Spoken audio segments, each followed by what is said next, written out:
everyone, welcome to Practically Plant-Based with the Chef and the Doc. I'm the Chef. And I'm the Doc. I'll be showing you the how. And I'll talk to you about the why.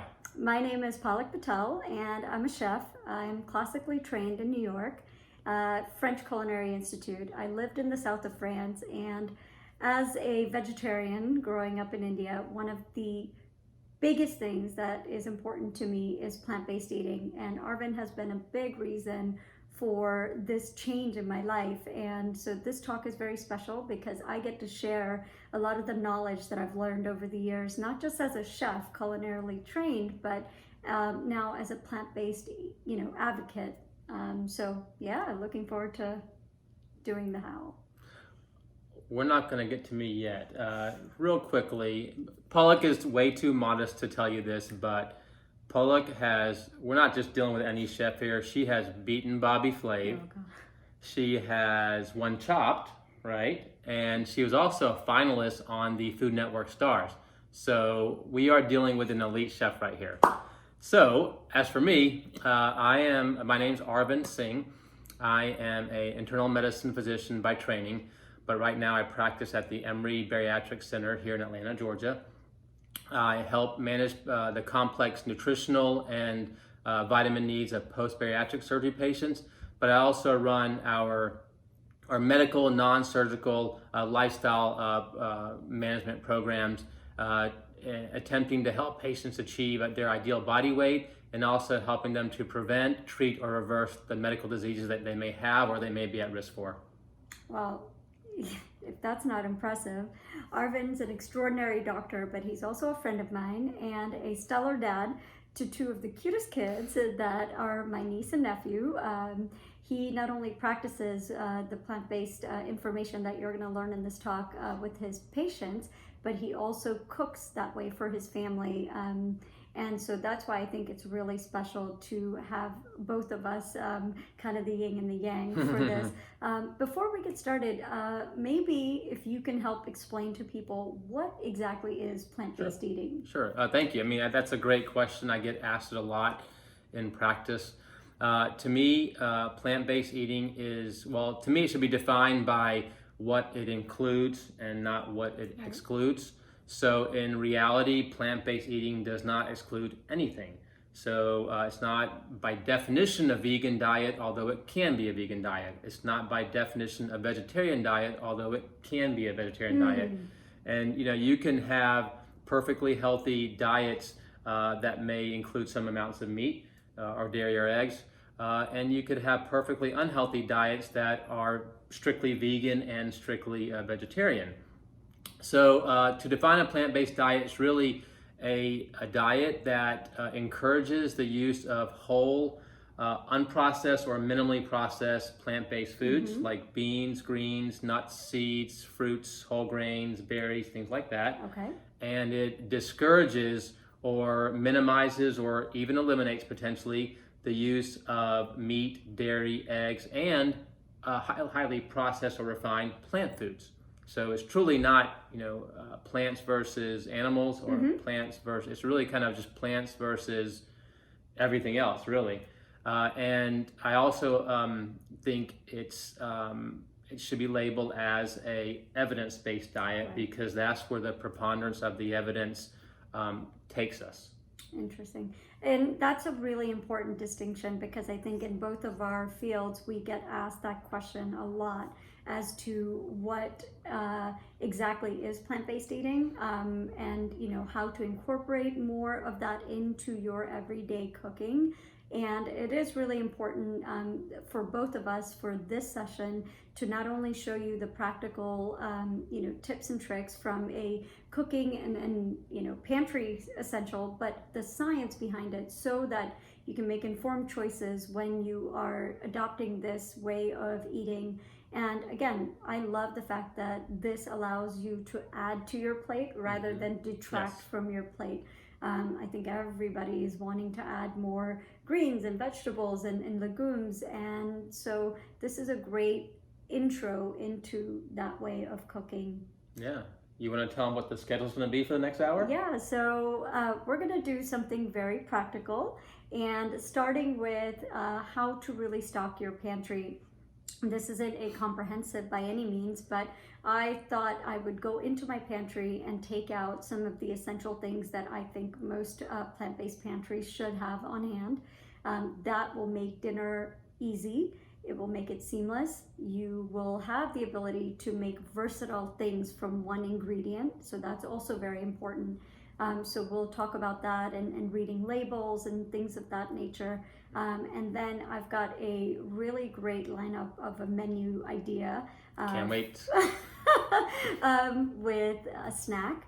Obviously that's one of my kind of Achilles heel. Like I always need to be snacking on something. So a really full plant-based snack, a power-packed breakfast, a make-ahead lunch, and then a dinner, my favorite meal of the day actually. And then we're going to talk about frozen vegetables, because I think that is very confusing for people. And fruits and vegetables that come in frozen form, and whether they're good for you, how to buy them, and all of the nutrition information behind it. And then I'll give a little closing talk about our healthcare crisis and how important nutritional education is, and following the right dietary patterns is, and helping to reverse our crisis. Yeah, so thank you for being with us for this hour plus, and we hope to empower you and inspire you to adopt a plant-based lifestyle. Shall we head to the kitchen? Yeah, let's do it. Before we start cooking, we should talk about pantry essentials. What does a plant-based pantry look like, and what are the types of things that you should have on hand to make dinner really, really easy and simple, starting with breakfast. So rolled oats, these are gluten-free rolled oats. I actually buy these in 5-pound quantities. The reason is oatmeal is not just a great breakfast item, but you can also make a lot of different snacks, as we're going to do today, with the oatmeal. And for a lot of the Indian dishes that have rice as the base, I've been using oatmeal, putting it in a high-speed blender and making oat flour. So this is a great substitute to cut out rice out of your diet and substitute it with oat. And in fact, even banana bread. This is a great thing to have, which is why I buy the 5-pound bags. And the next thing is to talk about protein. So sources of plant-based protein, and what are some of the easy, inexpensive ways to get that protein. Top of the list, which is one of the recipes today, is brown lentils. These are pretty common in most of the grocery stores across the US. So brown lentils are incredible with the amount of protein and fiber.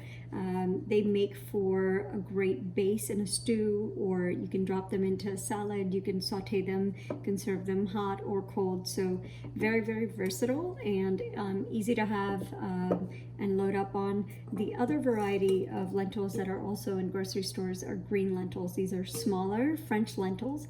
Again, the color and the size doesn't matter, it's just personal preference, but the green lentils hold up pretty well in the cooking process. This is something that I always use for summer salads, because after cooking you can still see the shape. It's very nice. And then farro. Farro is an Italian grain, and for the risotto lovers, or khichdi, this is a great substitute to add instead of your rice. Farro can be served in like a creamy style. You can also put farro in soup, and what I like to do is just toast a little bit of farro beforehand and then cook with it, so it gets this nice nutty flavor. And the next lentil is red lentil. This is very common with us Indians, but this lentil is amazing for dal. You can actually I actually end up also replacing the red one with the brown when it comes to bolognese, so it doesn't matter which one you have, it just serves a nice crunchy texture. So this is good for dal and all the Indian things, even khichdi. You can even ferment lentils, so you can leave them in water overnight, and then that makes them really nutritious. So lots of lentils, any color, any shape is great to have. Nuts and seeds, this is really a very important component for a plant-based diet. So nuts not only have a lot of vitamins and minerals, but they also add a lot of texture. They're a great snack for, when you get hangry, you can bust out some nuts and eat that. We're gonna put nuts in the granola that we're making today. So for me, buying nuts in bulk is a really, cost-effective way to add this into my pantry. I usually buy 5-pound bags, and then what I'll do is I'll store them in jars like this. The remaining part of the bag I will put in the refrigerator or the freezer. Nuts, and on having nuts in a cabinet close to the stove really spoils them quicker because the heat ends up releasing the essential oils. So if you've ever tasted a nut that kind of just smells a little off and tastes a little weird, that's because it was probably out too long. So to prevent the nuts from spoiling and kind of increasing their shelf life, just put them in the fridge and then take out what you need in a glass jar. So some of the nuts and seeds that I like to have, especially if you're allergic to nuts, then the seeds become your primary source for texture and protein. Sunflower seeds, pumpkin seeds, walnuts, cashews, pistachios, you name it. Pecans also are a great thing that I have, and then pine nuts. Now pine nuts are one of the most expensive, so use them sparingly. But again, if I buy all of these, they're in big bulk bags, like a Costco or a Sam's Club or some online retailer, and then just portion it out to what you need, and then you can leave the rest in the refrigerator for another day. For canned goods, ideally you want to take your beans, soak them overnight, and slow cook them. But if you're out of time or are pressed for time, it is totally fine to buy canned beans and canned products actually. And lately I've been seeing canned goods that are not in cans actually. It's paper. And what I would ask you to look for is to look for something that doesn't have salt, so you control the sodium for your food. And then when preferable, buy organic, because there's a lot of preservatives that are added to keep canned food fresh, and it doesn't always taste great. So as soon as you open any kind of canned food, you want to make sure that you drain it and rinse all of the preservatives that might be in the jar, and then cook with it. So the rinsing process is really important. Another versatile ingredient that I personally love is peanut butter. Peanut butter is not only just a great snack for breakfast or your oatmeal, but putting it in curries like spicy Thai curry is a great way to get protein and a lot of the things that you need just from a tablespoon or two of peanut butter. So it kind of works both for sweet dishes and savory dishes. Along with that, canned tomatoes. So canned tomatoes are something that I cannot live without, and this is Italian tomatoes, marinaras, stews, even Indian food. Canned tomatoes are invaluable, especially buying quality canned tomatoes so that you can bypass the process, and especially when tomatoes aren't in season, like in the winter, this is a great thing to have on hand. If you do make a marinara, make a bigger batch and freeze half of it so that you can always have it waiting for you rather than having to start from scratch every single time that you cook.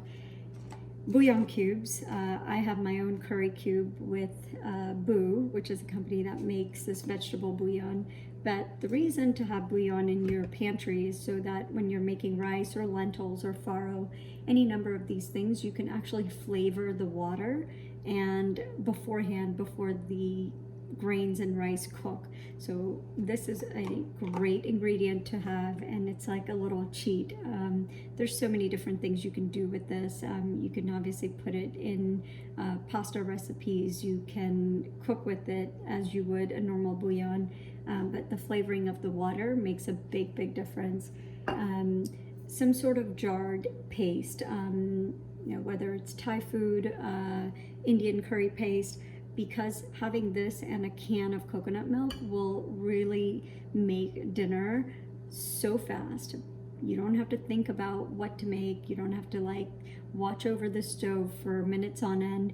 Just take a teaspoon or a spoonful of this, throw a can of coconut milk, squeeze some lime, and then you can put your favorite vegetables or grains or noodles, and you can have a plant-based meal in minutes. So it's really nice to have any number of these, and they've come a pretty long ways in the market. And then some sort of wild rice. I do enjoy rice, but just having white rice all the time really doesn't make any sense. So a brown rice mixture. So this one has brown rice and some black wild rice, some grains, keeps things interesting. And again, there's so many different things that you can do with healthy rice by adding vegetables or nuts and seeds and fresh herbs. So you can always make a big plate of something that's good for you and filling. Now, pancake mix of any kind for all of those people that love pancakes. There are so many great quality brands in the market today that have a pancake mix, ready-made waffles, cupcakes, what have you. This particular variety has almond flour instead of just your traditional white flour. So it's nice to be able to kind of get the healthy things where you can and still enjoy food that you like to eat. One thing I will say about stocking pantries, at least for me, it's really, really important when you're buying things to flip the, package over and read the ingredients, because the whole food plant-based kind of eating is so that you can always, and you should be able to pronounce your food and know what's in your food. So while stabilizers are fine, as much as you can, try to have ingredients that are, what you're eating, rather than 17 other ingredients that you don't know how to pronounce. And that is a big deal. The other thing that I absolutely have to have on hand is apple cider vinegar and maple syrup. These two are like my go-to easy salad dressings for, anything, any roasted vegetable, put it in a rice thing, put it over raw cucumbers. So this is a great way to get the sweet and tangy. You don't have to have apple cider vinegar. There's red wine, there's champagne vinegar. You can go crazy with the amount of vinegars that are on the market, but a great vinegar and a little bit of maple syrup goes a long ways. And last but not least, I think I got all of it, artichoke hearts, or hearts of palm. These are very cool ingredients that I do a couple of different things with. For hearts of palm, I will just chop it and put it into a salad. I eat it as a snack sometimes. And then the artichoke hearts are great because you can chop them up and put it with frozen spinach and make a really easy dip. You can use a vegan cream cheese or a regular cream cheese. You can put sour cream.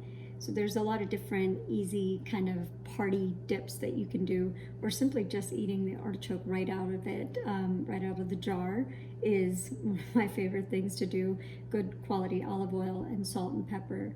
But as you can see, there's not really a whole lot of ingredients that are difficult to find, but these are power-packed ingredients that do make dinner very easy and seamless.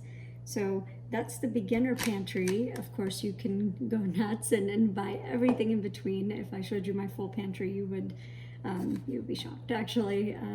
But I think these are common ingredients that most people can find, and any number of these will add a really nice new variety to your dinner repertoire. So now for the fun part, we are going to cook a couple of dishes. So let's get in the kitchen and fire up the stove. Well, the part that you guys have been waiting for. We're in the kitchen, pseudo cooking in the essence of time. I have made some recipes that Arvin and I are going to have some fun with the ingredients. So starting with breakfast, or actually a breakfast thing that we make snacks with, oatmeal. As you know from what I told you about pantry staples, I buy 5 pounds of this. So oatmeal is a great thing to make granola with. this is something I cannot live without. Mm-hmm. So toasted oatmeal granola is the first snack recipe. This recipe is really simple. You're going to take oatmeal, which is really good for you, right? Like, Yeah, just a quick checking. plug. Yeah, Yes, absolutely. just checking. A quick plug about oatmeal. Because it doesn't have a lot of people advocating for it. I do! Yeah, on the shelves it doesn't have a lot of advocate. But oatmeal is a staple of our diet. It's a great breakfast food. It's a great snack item, as we're about to experience right now. But oatmeal is a whole grain. Whole grains should be a part of everyone's diet every day. Interesting, actually, there was a study done, the most comprehensive lifestyle study ever done on lifestyle factors and cancer prevention and reversal was done by the American Institute of Cancer Research. And their overwhelming message when it comes to nutrition is to eat foods of mostly plant origin. And their number one sub-recommendation under that is eat whole grains and or legumes with every meal. There you go. So that's how powerful they are. So I don't need to be told anymore, but for those of you wondering what to do with your 5-pound oatmeal, the easiest way for you to take this oatmeal, take a cookie sheet, put it in an oven, 350 degrees for about 20 to 25 minutes, until it's nice and golden brown. Now, once you have that, you can pre-batch all of that oatmeal. And then what I do is I'll just do it on the stovetop. I take maple syrup, and if we can talk about some of the spices. So this is pumpkin spice from Trader Joe's, and all of these spices you probably already have from your holiday cooking. Cinnamon, ginger, lemon peel, nutmeg, clove, and cardamom. Desi spices, Indian spices for those of you that are not Indian, that are very, very common. I love to put those in my granola. And so you take the toasted oatmeal, take a little bit of maple syrup, put it in a pan with a little coconut oil, your spices, and then what I have today is a little bit of sprouted pumpkin seeds. These are like really good. I just got a big bag from Costco. And then walnuts, of course, the hero of all the nuts. And then just toss it in the pan until everything's combined, and then sprinkle it with some flaxseed. It is honestly the go-to snack that I have on hand. 2 versions. This is the sweet version, and then I do a savory version with paprika, smoked paprika, chipotle powder, any number of chili powders that you have with salt. So, so good. Spices. Spices, okay, I'm looking at this. Cinnamon. Interesting fact, fun fact about cinnamon. Cinnamon has been shown to have blood sugar lowering effects. The only problem with cinnamon is that a certain type of cinnamon, cassia cinnamon, actually has something called coumarin in it. Some people know it as a rat poison, some people know it as a blood thinner that we use. So it's very trace amounts of a blood thinner. So if you're on blood thinners or if there's an issue with bleeding, you gotta be careful about use of cinnamon. Okay. The other type of cinnamon is Ceylon, C-E-Y-A-L-O-N, cinnamon. It doesn't necessarily have the same blood sugar lowering effects, but it also doesn't have the blood thinner in it. Right. But regardless, irrespective of its blood sugar lowering effects, any herb and spice is a power pack of antioxidants. So we're talking about antioxidant concentration in any foods.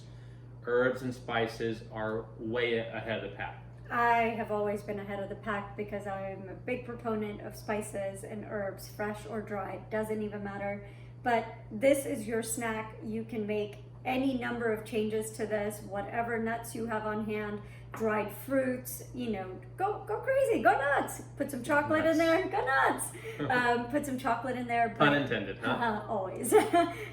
So this is a great snack option. Obviously, there are many other plant-based snack options, having hummus, crackers. Just if you're a big snacker, I recommend just making a list of things that you enjoy eating that are good for you and just keeping those on hand so you're not like rummaging through the cabinets looking for something that's not good to eat. That's why I make batches of the granola and have on hand. So that problem is never a problem. Couple more fun facts about the amazing ingredients you've used in here. if you take a look at Michael Greger has a list called the Daily Dozen. If you look at things that he recommends to eat every day, about 6 of them are in this one Yes! dish. And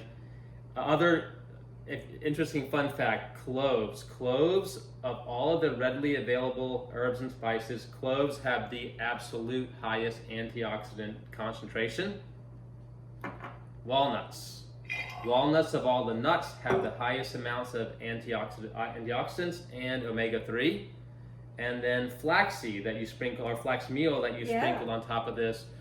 Flax meal, especially if it's grounded or in the meal form. If you eat flax seeds whole and intact, our bodies have a hard time breaking it down and getting all the nutrition from it. Right. So it's actually better to eat the flax seeds grounded or in meal form.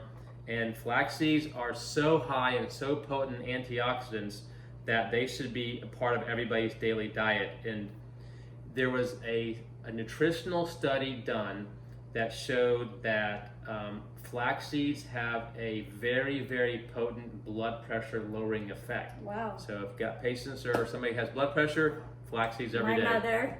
Everybody, all of us. Everybody's Desi mother. Yeah. So this is, a power-packed snack that, plug and play as you wish, and, with common, simple ingredients that you can really transform to, your power-packed, plant-based snack pack. So the next dish that we're gonna do is a breakfast. And excited? I am. All right. I'm hungry. Yeah, let's do it. All right. Okay, next up, breakfast. The most important meal of the day? I think so, still. So they it say. Still holds true. Tofu. Scrambled tofu is honestly the most underrated breakfast dish in the history of cooking. I'm serious. Tofu, I know you have some interesting things that you've shared about tofu, because it gets a bad rap. Tofu's not bad. Soy is not bad. Preach it. Yeah. So can I preach it now, or do you want me to wait? let's wait. Let's So this is a tofu scramble. I'm going to include some pictures so you guys can see a close-up of it. But the reason I love making tofu scrambles in the morning is because it helps me get any of the vegetables that I have in the fridge directly into a dish very easily. I don't have to think about it. And then I can change up the seasoning as the days go by, so that if you get bored of eating one way, then you can change up the spices and the herbs, and you can have a completely new dish. Not only that, of course, avocado always needs to make an appearance. So I serve it with a side of avocado. And this particular scramble today has some chopped garlic, some onion that are sauteed, and then I put some jalapeno for heat, baby kale, some red pepper that I had in the fridge, and it's seasoned with turmeric and black pepper and salt. The reason that I put black pepper with turmeric, our bodies absorb turmeric a little bit better when it is with black pepper. This is a big Ayurvedic thing, and so ever since I read that, I'm sure you're shaking his head, I always make sure that the two are together. It's not really salt and pepper, it's really turmeric and pepper, which is why turmeric lattes will always have a hint of black pepper. And then just kale. So now you can switch the greens. You can put in spinach one day, mustard greens another, any number of things, and then your veggies can be anything that you have on hand that you want to include in your breakfast. Cook it down, season it, and enjoy. Yeah. So your cruciferous vegetable monologue. Oh wow. Okay, there's so much to talk about here. I want to start with the tofu. Yes. Tofu is soy. Soy is a bean. Beans are legumes. So if we start broadly with legumes, legumes are so potently healthy in our diet. Everyone should have a cup of legumes or beans in their diet every single day. They promote weight loss, they reduce blood sugar, they help your body reduce visceral fat or waistline fat, they help you improve your satiety or your satiation, your fullness.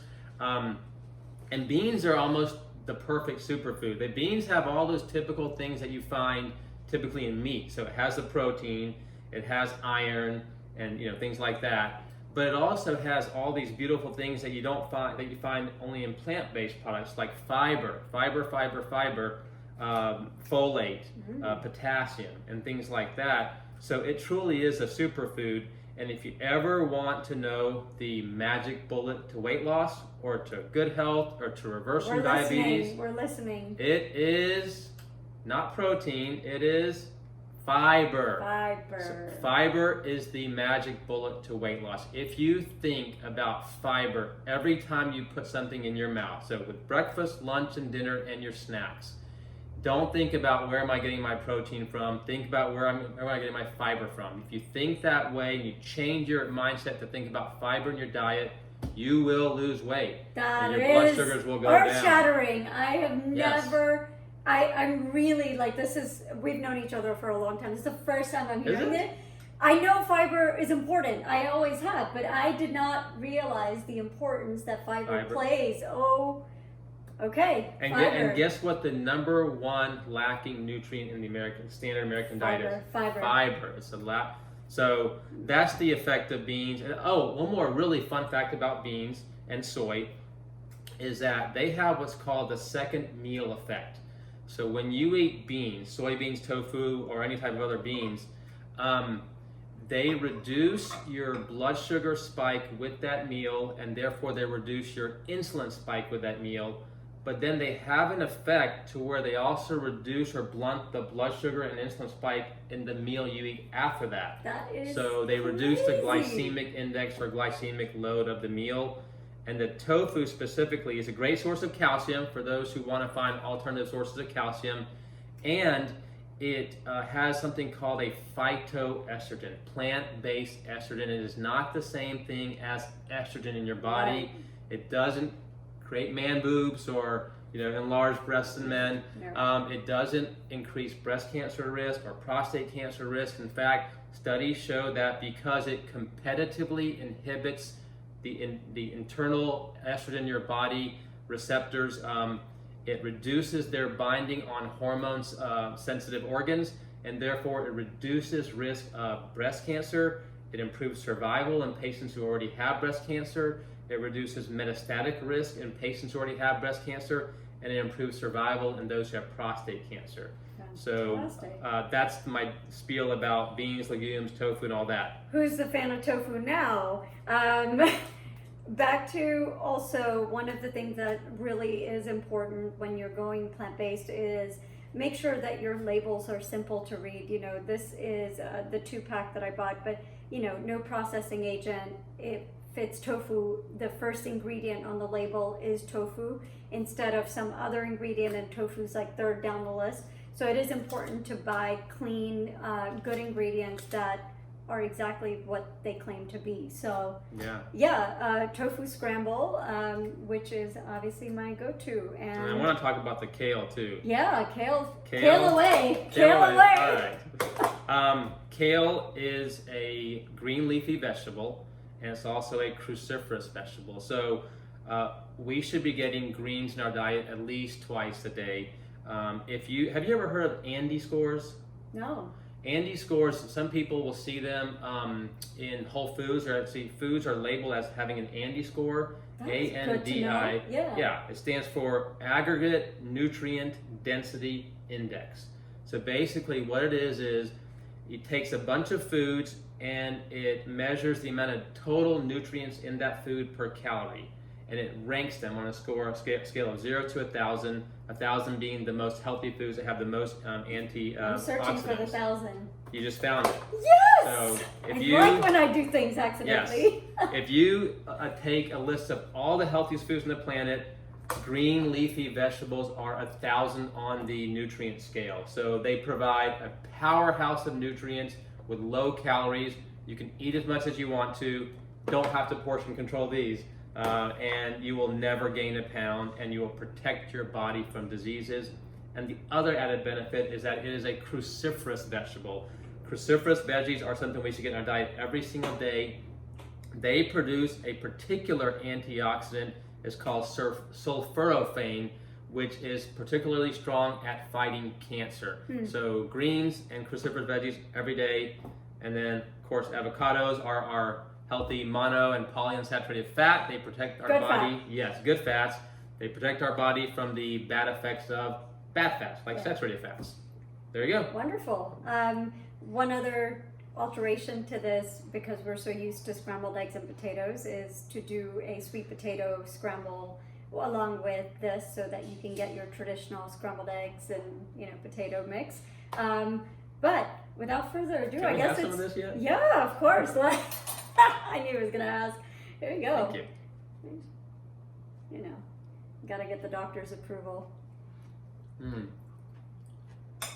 You approve? Mm. Thinks he's on a cooking show. I don't know if I can wait to eat the rest of it, but I think I'll have to. Welcome back. So next up, we're going to do a very quick lunch dish and a variation on chickpeas, the unsung heroes of the bean world. Sounds good. Okay, great.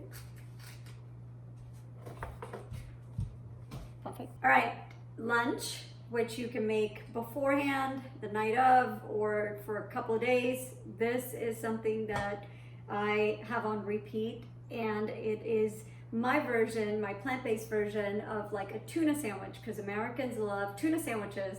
And so using chickpeas instead of tuna, and kind of doing the same preparation as if you were making a tuna salad. I like to amp it up with a bunch of vegetables, and we're going to talk a little bit about that, and then serve it in a sprouted bread.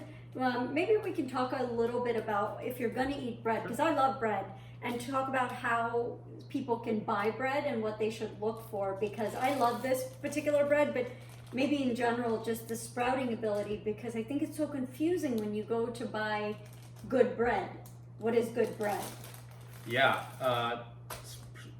If you look at whole grains versus their sprouted counterpart, the antioxidant effect of the sprouted grain is about 2 or 3 times the whole grain itself.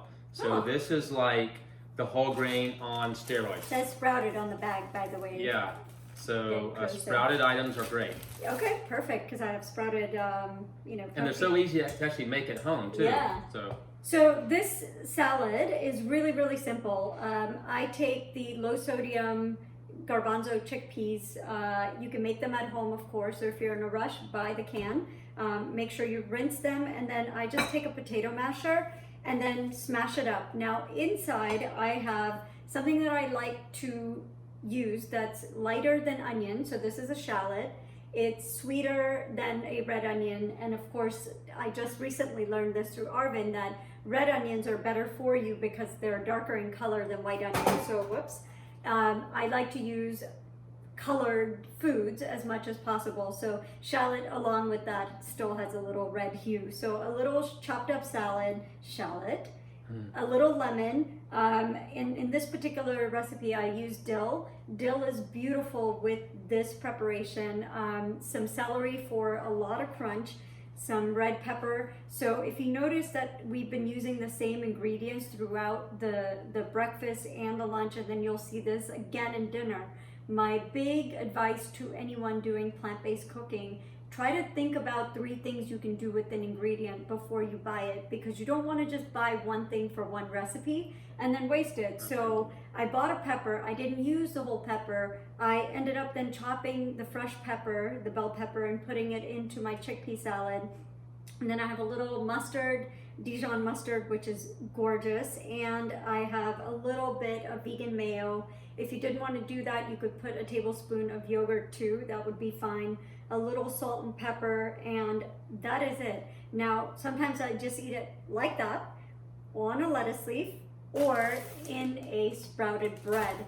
So that to me is a filling lunch, and it's something that I can make a little bit extra of, because I can have it for a couple of different, meals, so to speak. You can also put it in one of those wraps, layer it with spinach. There's just the possibilities are endless, but it's a nice take on tuna salad. Switch up the herbs, put in basil. I put in parsley. Last week when I made this, I had some parsley in here. Apple cider vinegar? Yeah, apple cider vinegar. You love apple cider vinegar. I'm high on that. Yes. Why is that? Apple cider vinegar actually is great for diabetics, Uh-huh. great for people who have PCOS, polycystic ovarian syndrome. Apple cider vinegar has shown to decrease your blood sugar response to a meal by 20%. So people who take in, let's say, 2 tablespoons of apple cider vinegar at nighttime, Yeah. their morning blood sugars can be 20% lower than they otherwise would be. Now, you don't want to drink it on an empty stomach, so you want to dilute it in some water, or Yeah. drink it, eat it with some food. But apple cider vinegar, it also helps reduce visceral body fat, helps your body burn fat, helps you lose weight. It's been studied multiple times for people who eat 2 tablespoons of apple cider vinegar before meals. Yeah. Has been shown to help with weight loss. So I keep hearing think it's this great. reoccurring Common theme: themes. fiber, apple cider vinegar, Blood sugars, visceral um, fat. Also, a couple of great things that since you have these out, I'd like to talk about sort of canned beans. Canned beans are fine. Look, we're all busy. We're all busy. We have families, kids, jobs. Canned beans are fine. One way to reduce, the big concern about canned items are sodium content. Right. So you always want to get the no salt or low salt added, or low salt versions. And the ways you can reduce the sodium content of the beans, just rinse them 3 or 4 times before you use them, or you can rinse them with some water and some baking soda, and that helps reduce the salt content of beans. The other really neat thing about this is if you're looking at food labels, a quick tip, I use this all the time, or 2 quick tips. If you look at sodium content, let's say we're eating an average of a 2,000 calorie diet. One thing, if you look at calories per serving, which is 110 on this particular item, and then you look at sodium per serving, 10 milligrams. Right. You want the sodium content of what you eat generally to be less than the calories per serving. Okay. Okay, that will keep you at under 2 grams of sodium per day if you're eating all boxed items. But as a general good rule of thumb, sodium content in milligrams should be less than the calories per serving in calories. And the second thing is when you're looking at fiber. Remember I said fiber protects you from weight gain, it leads to weight loss. So you look at total carbohydrate content, which in this case is 17 grams, and you look at total fiber, 5 grams. Right. If the ratio of carbohydrates to fiber is 5-to-1 or less, then you are doing well. You have a high fiber food, and that protects you from the glycemic effects of the carbohydrates. So 17-to-5, that's about 3.5-to-1, good ratio. And the sprouted bread, carbohydrates 19, dietary fiber 5, so that's a ratio of 4-to-1 or less, or about 4-to-1, which is also great. So these are 2 great items to look for. So carbohydrate to fiber content should be 5-to-1 or less. You're doing good there in terms of having a good high fiber food. Perfect. Well, little snack for you. When Can I try some now? Yeah, All right. this is for you. We need the doctor's approval. I can even hear the crunch. Let me hear the crunch. Celery is That's the celery. Yeah, and celery, well, It's delicious. You can even I mean, add seeds, I forgot to mention. I actually sometimes put sunflower seeds in here. Absolutely. Which is absolutely rocking. It's like every single bite has some crunchy element. And for those of you that like hot sauce, by all means, go nuts. So, ready for the last meal of the day. My favorite meal of the day. Is dinner. We are going to start up and, I guess, end with dinner. Sounds good. Okay. So, it's dinner time. Can't wait. Dinner is one of the best ways to really go all plants all the time. And the recipe that I have on repeat and I love to make, which I think everyone should have this in their arsenal, is a lentil bolognese. Now, bolognese is a traditional recipe from Italy that uses meat.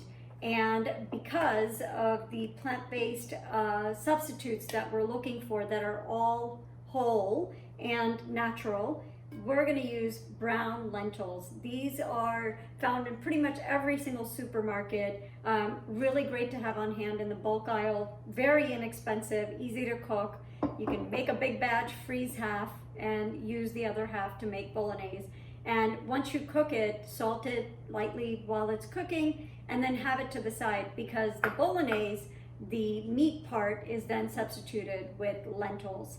And one thing that I want to talk about with regards to the tomato sauce. I buy Italian canned tomatoes, and in the previous section when I talked about pantry staples, a good canned tomato or just a jarred marinara is a great jump start, right? Like, always need it in your if pantry. you don't want to make marinara from scratch, no big deal. There are so many great quality brands that are out there. Open the jar, throw it in the pot, no one's wiser, right? Now, the bolognese base is really key because this is where you can amp up the amount of veggies that you make. So this particular bolognese today has carrots, it has celery, it has a leek, it's got mushrooms, we're going to come back to in a second, and tons of lentils, all in one dish. This is packed with everything that is good for you, all in one dish. And then instead of a regular pasta, if you recall, I talked about right now in the marketplace, there's about 6 or 7 different types of grains that are good for you. They've been turned into a pasta. So if you're not familiar with it, just take a walk down the pasta aisle and you're gonna see chickpea pasta is what I have. This is an heirloom grain called corn. Not that, it's not very common, but to just give you an idea, there are brown rice pastas that I've seen, and spinach pasta. There's a lot of good grain pastas in the market, so you don't have to use the white flour or the durum wheat flour pasta anymore. Not an issue. So I'm gonna let you talk about mushrooms because mushrooms is kind of the secret ingredient to a bolognese. Like, I smash up mushrooms in a food processor and it's amazing. Yeah. Well, so I'll let you do this, and I have something I want to show them. Sure. So you talk about this and I'll grab it. Okay, well, I've been talking a lot about plant-based diets. The funny thing is that mushrooms aren't part of the plant kingdom. So they're not plants, they're a separate fungi, but it doesn't really sound right to say plants and fungi. So, but they are very healthy for us. And the interesting thing is, when it comes to foods, we don't necessarily have to analyze, well, how much protein does it have, how much carbs, how much fat does it have to tell us whether it's healthy for us or not. We just have to look and say, hey, look, is what I'm going to eat protecting my body from diseases? Is it reducing inflammation in my body? We all know that inflammation causes diseases. Inflammation causes heart disease. But I want it to taste good too. You want it to taste good. So mushrooms are amazing. They have a very unique amino acid that is not found in a bunch of other foods, and it's very, very anti-inflammatory, a common theme that I talk about. So you want to add mushrooms to your dishes. They're great. One little fun fact about mushroom is that mushrooms are that they have a little toxin on their surface, so you don't always want to eat them. And most people can get away with it, no problems, even if you eat it raw. But you want to either cook it for a very short period of time, even microwaving it for 30 seconds, or freezing them can destroy that toxin. Never knew that. Yeah, and then you get the benefit of the anti-inflammatory effect. It helps with your liver, your eyes, bone marrow, all types of organs in terms of reducing inflammation in your body. Right. So while I was making this bolognese, it occurred to me that a lot of you do not like chopping, and not everyone owns an arsenal of chef knives. So I really wanted to talk about kind of what I did to prepare the base vegetables for this dish, including the onion, the leeks, the carrots, and the mushrooms. This, again, any brand will do, but this is a particular one that I really like. This is a Ninja, and the reason I like it is because it's like a food processor. These blades chop through anything instantly, and you just put this on, turn it on, and it's like, it is so fast that I've even stopped chopping, and I actually enjoy cutting my food with a chef's knife, but this is a great tool to have because it will cut down your prep time for labor-intensive recipes that require a lot of vegetable, which I know a lot of times people can get really discouraged because of the amount of time it takes to prep. Well, that shouldn't be an issue. Just invest in one of these little things if you have it.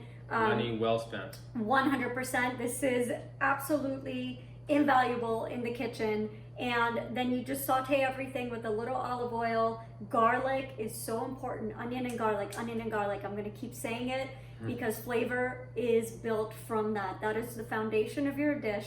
Put all the veggies in, cook them down, add your marinara, and then a couple of spices that I used, a little bit of thyme and or Italian seasoning.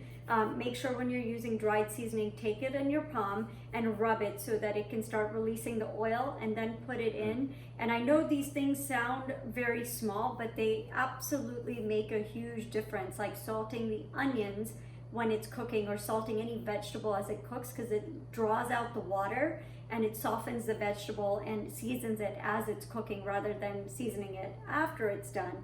And then put your pasta in boiling water, cook to the package direction, except for cooking it only to 70%, then taking out a little water, sea salt water, and then you put that into the mix and finish cooking the pasta with the sauce. This is the trick from restaurants to the biggest chefs in Italy. You have to cook your pasta with the sauce if you want the pasta to taste like the sauce. And then putting your, lentils. That's a big mistake I've been making. Oh, 100%. I see it all the time. And if you're like, why doesn't it taste like how you made it? It's because that last 20 to 30% has to be cooked in the sauce. And I don't mean finished cooking. The pasta kind of needs to be raw a little bit so that it can finish cooking and absorb all the juices. So that is my spiel on bolognese, and I'm waiting for the doctor's approval to... Well, I want to just re-emphasize a couple last points. The brown lentils hold their form really well. Yeah. So it gives you a tiny bit of a crunch in here. That's true. And just a reminder, lentils and beans and legumes are a superfood. Protein, fiber, and lots of antioxidants. They make you feel full, and they have an effect on your blood sugar response to that meal and the next meal. Yes. Pasta, carbs 34 to fiber 8 grams. That's less than 5 to 1.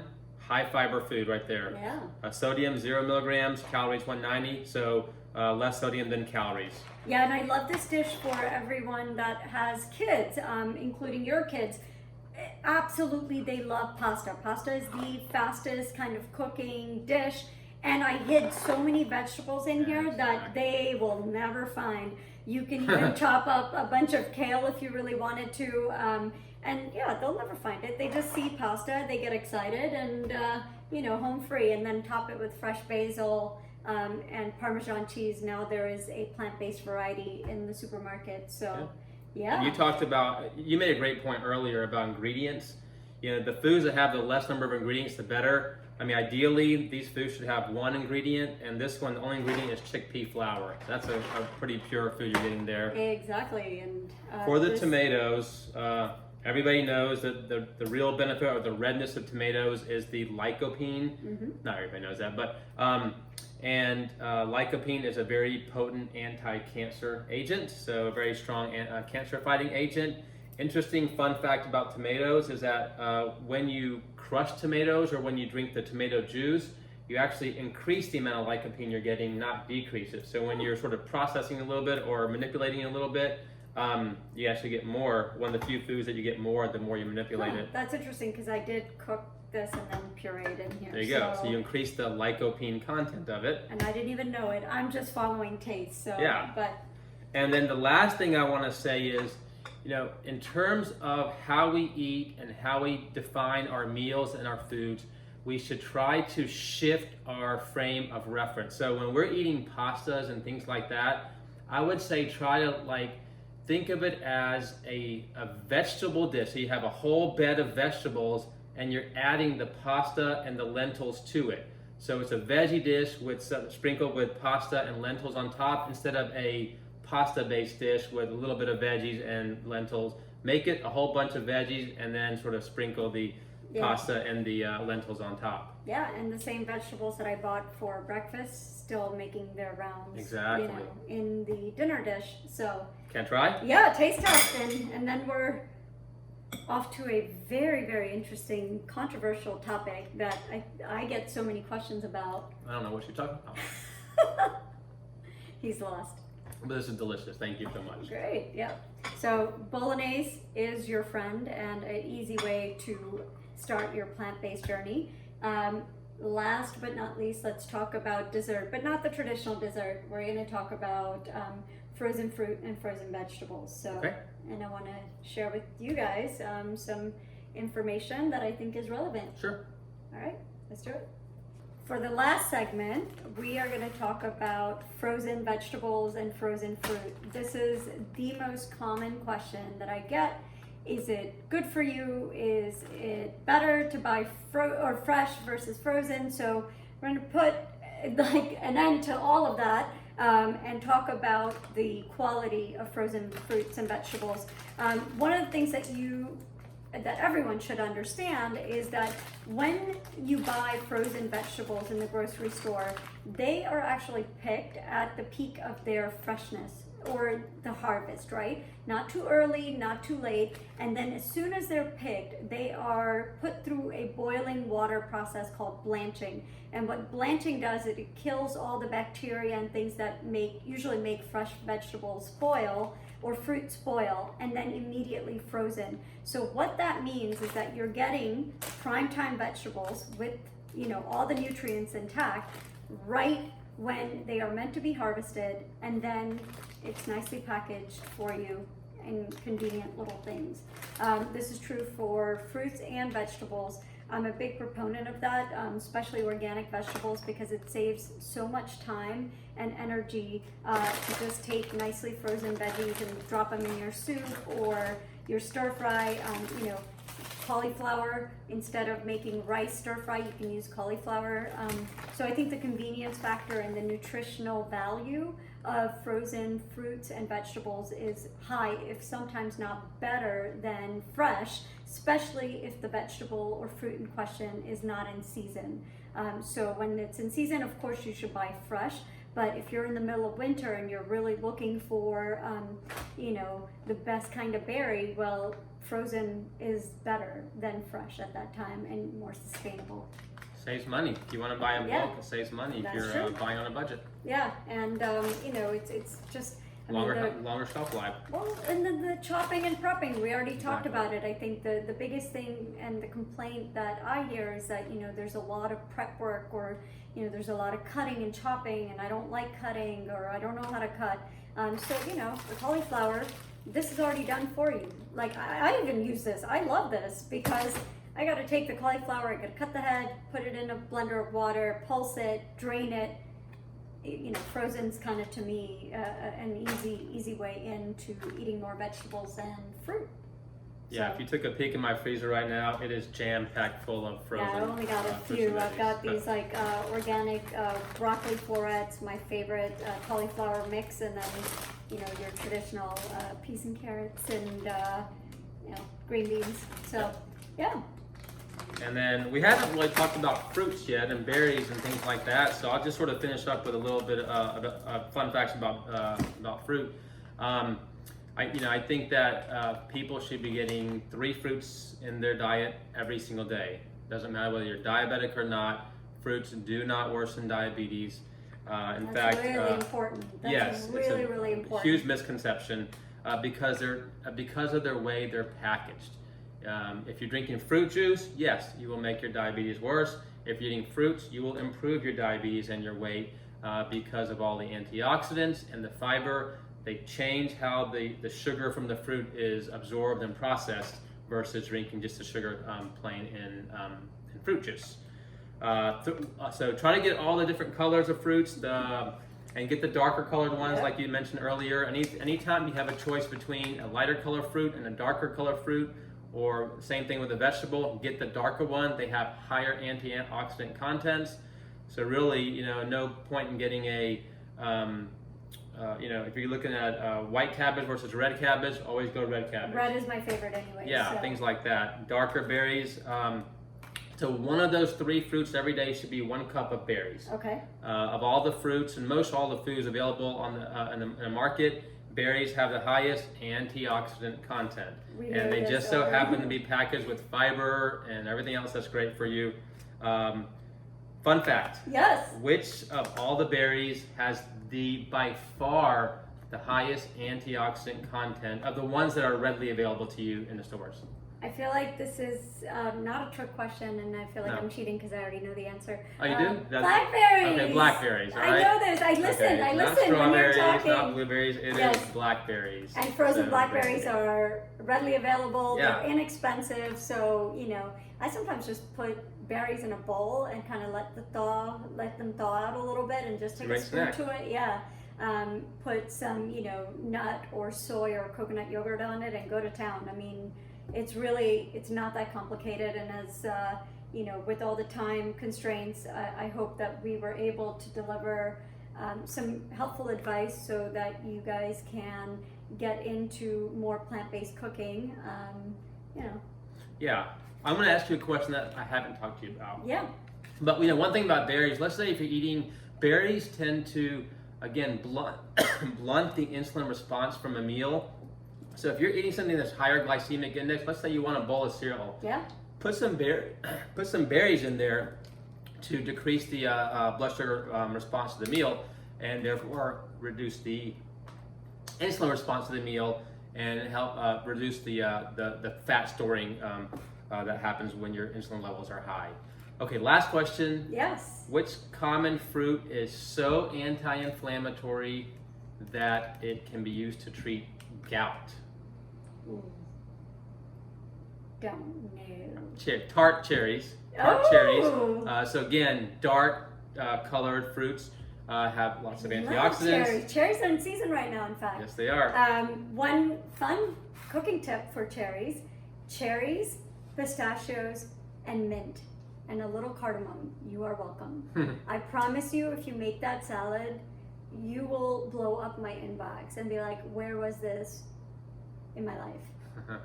That's my favorite salad in the summer I'm gonna with go make fruit.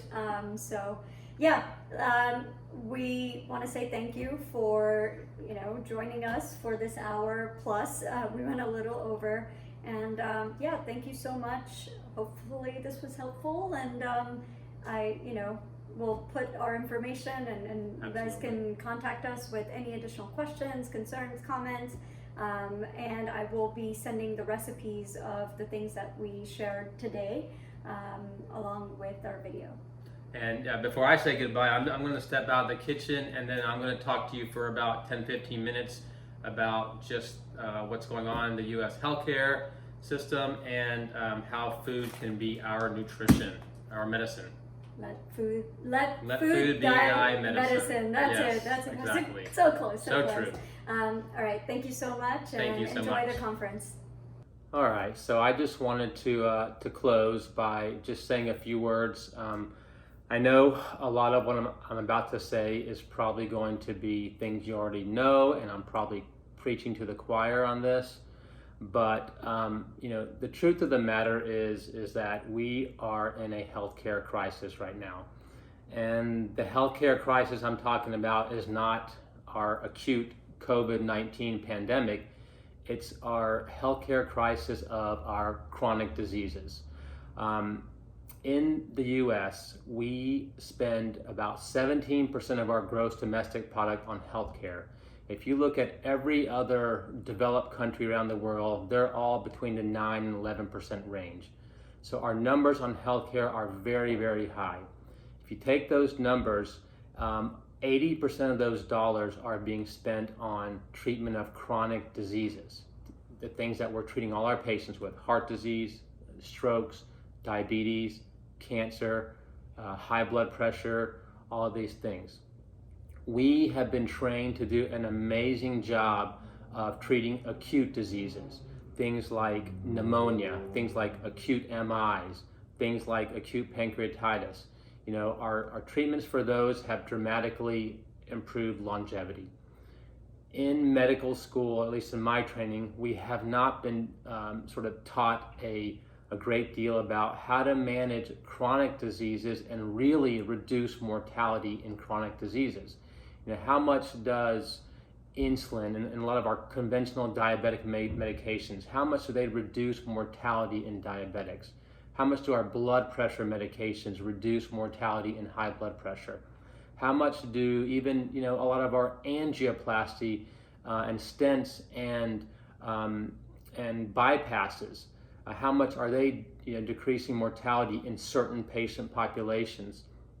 So if we look at root cause, what is the root cause of all of these diseases? We now know in medical science that the root cause of these diseases are inflammation, excessive oxidation, and excess toxin intake, and insulin resistance.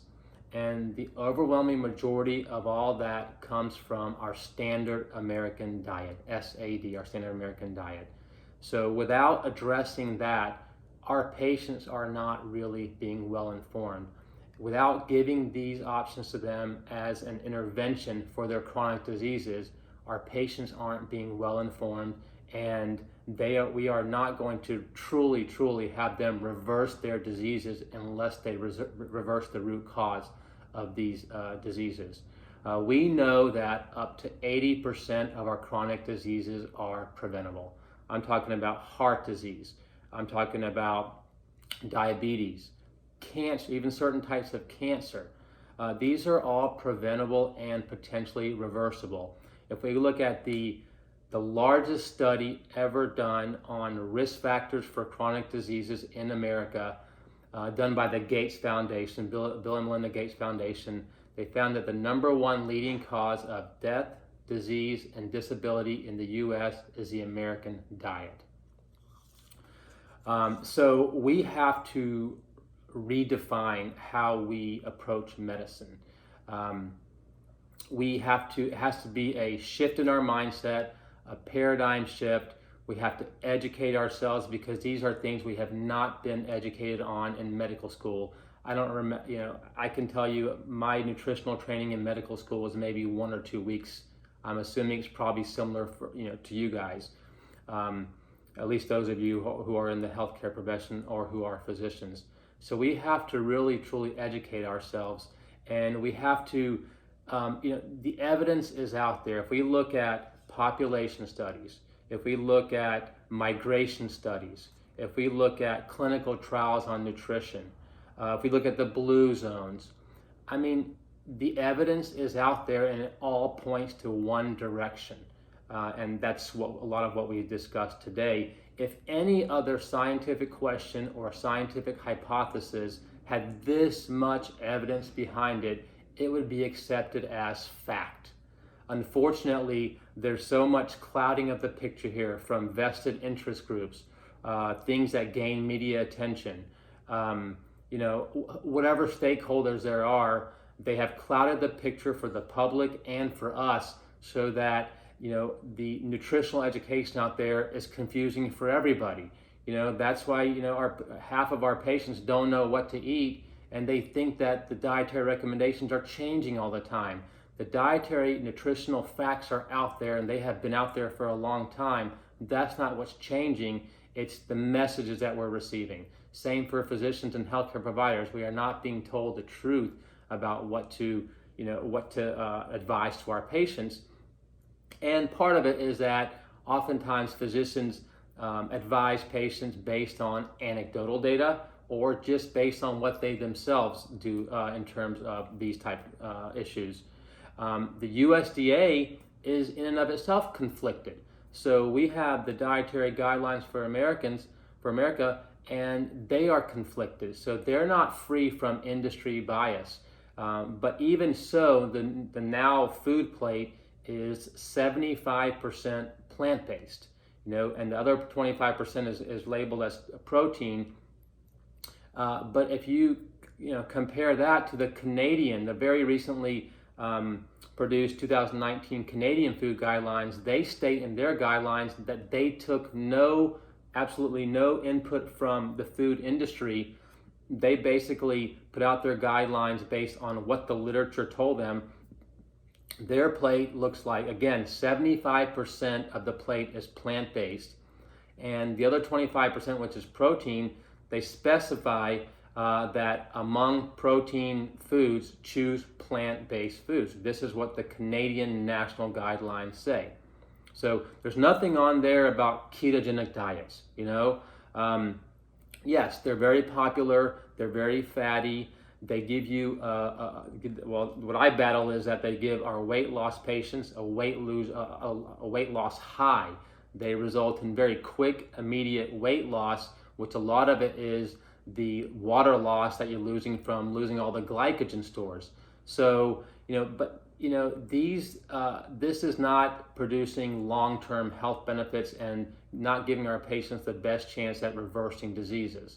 So, we've got to keep these things in mind. If we look at the China study, which is a beautiful piece of work. If we look at the blue zones, I mean, what are the commonalities of the blue zones? The 5 or 6 sections amongst the world who have the healthiest, longest lives.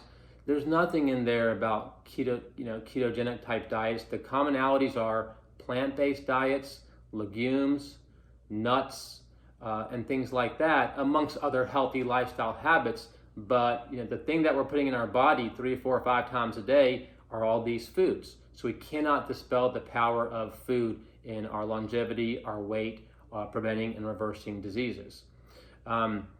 If you look at clinical trials, I mean, look at some of the seminal research studies done by the pioneers in this field, Drs. Dean Ornish, Drs. Caldwell Esselstyn.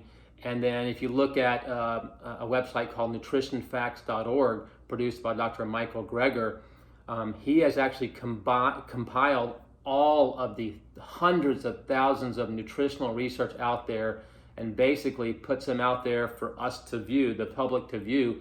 I use his website every day in my practice, and it helps patients dispel a lot of myths about healthy nutrition. If we look at all these resources, they all point in the same direction.